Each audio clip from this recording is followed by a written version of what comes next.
ឆ្នាំមុនប្រឹងប្រែងធ្វើការហើយឆ្នាំនេះណាខ្ញុំរកប្រពន្ធឆ្នាំមុនប្រឹងប្រែងធ្វើការហើយឆ្នាំនេះណានៅខ្ញុំរកប្រពន្ធឆ្នាំនេះប្លែកពីឆ្នាំមុនខ្ញុំរកប្រពន្ធយកឲ្យម្ដាយខ្ញុំតើម្ដាយក្មេងខ្ញុំនៅឯណា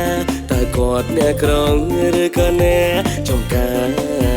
តើម្ដាយក្មេងខ្ញុំនៅឯណាតើគាត់អ្នកក្រងឬក៏អ្នកចំកា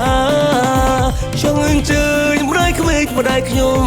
មករំកន្ទ្រឹមឆ្នាំថ្មីអូ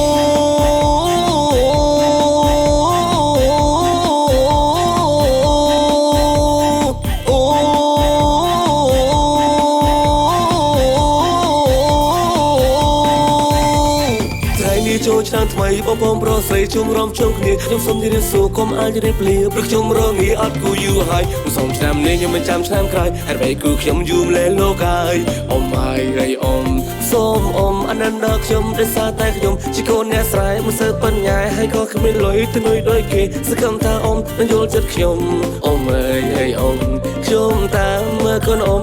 យូរហើយលងស្រឡាញ់កូនអ៊ំយូរហើយខ្ញុំសួរនាងឲ្យឆ្លើយទៅសម្រេចលើអ៊ំ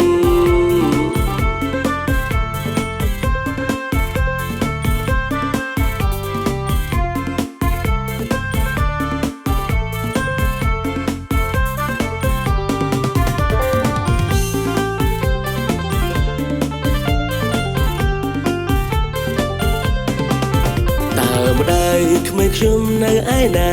តើគាត់អ្នកក្រងឬក៏អ្នកចំការ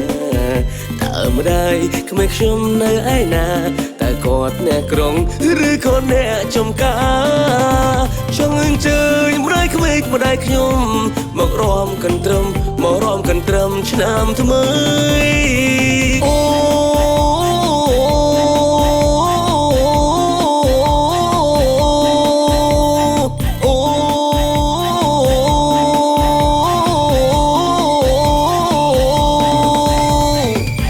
ចូលឆ្នាំថ្មីបងប្អូនប្រុសស្រីជុំរំជុំគ្នាខ្ញុំសូមជម្រាបសួរកុំអាចរៀបលាព្រោះខ្ញុំរងាអត់គូយូរហើយសូមឆ្នាំនេះខ្ញុំមិនចាំឆ្នាំក្រោយហើយបីគូខ្ញុំយូរម្លេះលោកហើយអ៊ំហើយអ៊ំសូមអ៊ំអនន្តដល់ខ្ញុំដោយសារតែខ្ញុំជាកូនអ្នកស្រែមិនសូវបញ្ញាហើយក៏គ្មានលុយទៅនួយដូចគេសង្ឃឹមថាអ៊ំនឹងយល់ចិត្តខ្ញុំអ៊ំហើយអ៊ំខ្ញុំតាមមើលកូនអ៊ំ